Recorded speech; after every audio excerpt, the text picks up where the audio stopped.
Nkwanirizaako yonna yonna gy'osinza okuba ng'otuwuliriza weebale kwekumira ku mayengo ga UG Updates TV. Baganda bange abali emitala w'amayanja nammwe mbaanirizaako nnyo mwebale kwekumira ku mayengo gano aga UG Updates TV. Mukwano gwange gw'atanaakuba ng'osubscribinga kutegeeza nti genda mu maaso subscribinga, sharinga, commentinga agwo mukwano gwange ali eyo ampuliriza. Kaakati olunaku olw'eggulo Paaliyamenti yafuuse ekyesitaza. Olunaku eggulo akacyankalano mu Paaliyamenti, eŋŋuumi yanyoose mu Paaliyamenti y'eggwanga Uganda, gwe mukwano gwange ali eyo ampuliriza, wakati w'aba National Unity Platform saako n'aba NRM. Buzibu ki obwatuuseewo? Gwe nkutegeeza ku subscribinga bu subscribings tubeere nga tubikuweereza, gwe mukwano gwange ali eyo ampuliriza. Ensonga jjukira nti nno ennaku zino Paaliyamenti y'eggwanga Uganda yajjamu akacyankalano eri ba members of Parliament aba National Unity Platform saako n'aba NRM, nga akavuyo we kaviira kava kubanga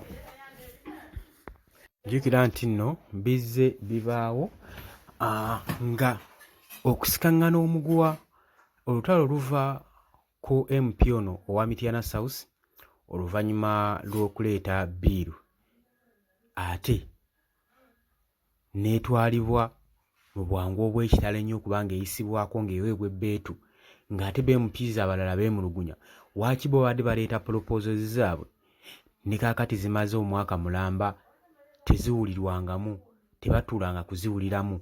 Ki ekiri mu proposal eno, ki ekiri mu biiru eno eya lumu gye yaleese, nga bagezaako okubanga bawakanya ne bagamba nti no ono rubbish gwe baatuleetedde tesobola kubanga biiru ze zisinga ziyisiddwa, naye ba MPs tebabewa opportunity kuwulirwa proposals zaabwe eziba ziteereddwa ku mmeeza. Kati beebuuza kiki ekigenda mu maaso, era nga ba MPs bakyuzinga Anita Among saako ne Thomas Tawewa okubanga be bali emabega b'okupressurizinga amendment biiru eno eya lumu ya Richard Lumu okusobola okulaba ng'egenda mu maaso, basobole okuba nga bamwamulako leader of opposition Joel Ssenyonyi. Ye Joel Ssenyonyi yavuddeyo n'agamba bano bantadde kasigiri olw'ensonga nti mbeexposinga nnyo mu kulya enguzi, kati baagala kujyawo leader of opposition basobole okuba nga bamaketa bulungi enguzi yaabwe nga tewali abakuba ku mukono, naye ekintu ba MPs abasinga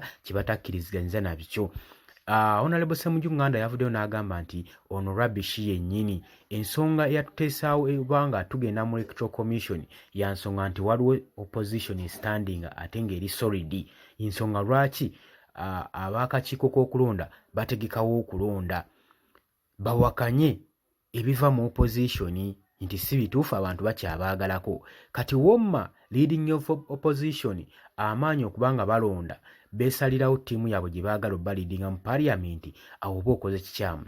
N'agamba nti nno newankubadde tulina ebitali ebirumira mu opposition nabo, kino tekitegeeza kuba nga tukontana n'amateeka nga tukwata mu ssemateeka olw'obusonga obutini, era naawe amagezi lumu nti ng'oggyeko teeka wansi oba oteeke wabbali obukundi n'obukyayi bw'olina ku kibiina ky'opposition, osooke olowooze ku ki ky'ogenda oteekerateekera eggwanga, ky'ogenda okulekera eggwanga, musooke mulowooze ku bigasa.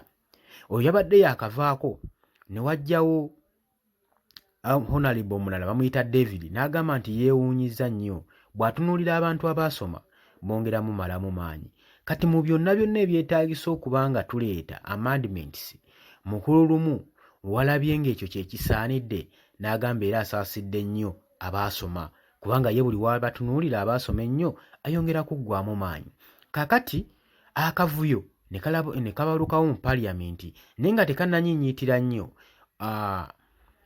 Speaker Anita Among nga addressinga session, Honorable Theodore Ssekikubo Remiyaga County yavuddeyo ng'ayagala kuwa kirowoozo kye, n'asaba okwogerako eri House. Speaker Anita Among n'amumma olukisa, yamummye olukisa olwogerako eri ba honorable banne.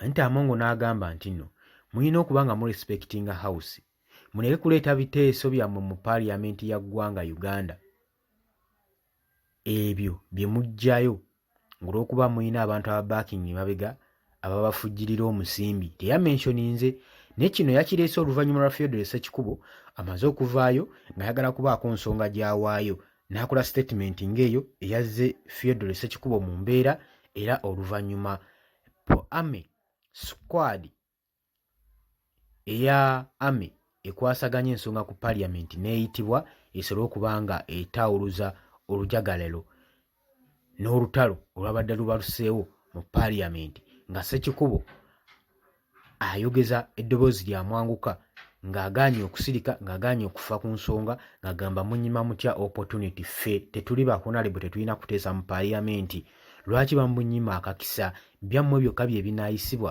ffe tuleeta ensonga zaffe ne mugaano ziyisaawo ki ekiri emabega w'ensonga ezo ze mutumaliddeko nnyo obudde olw'okuba nga mwagala okugyako leader of opposition kati akajagalalo ne kabalukawo mu Parliament y'eggwanga Uganda era olutalo lwabadde kino ekyabaddewo kibadde tekibangawo mu Parliament y'eggwanga. Mukwano gwange nkutegeeza nti nno obanga oyagala okufuna information afaanaganako ng'ono teweerabira ku subscribinga, sharinga, commentinga golowooza bigenda kuggweerawa leader of opposition ddala anaggibwako ba MPs banaasalawo kubanga twasigadde mu bbanga nga tulina kye tutegedde ne batugamba tulindeko paka Parliament bwenaddamu okubanga eteeka ekiragiro kino mu nkola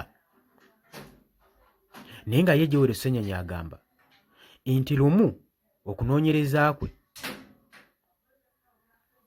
kwali tekutuukiridde ku nsonga eno gye yaleese mu Parliament tiyakola kunoonyereza kumala kati ye nga takkiririza nakyo n'agamba ye agendagenda mu maaso n'okuba nga yeexposinga bali b'enguzi mu Parliament eno olw'okuba nga bamuli bubi tekigenda musiyisa mumwa kubanga yeexposinga buli bwanguzi mu Parliament y'eggwanga Uganda.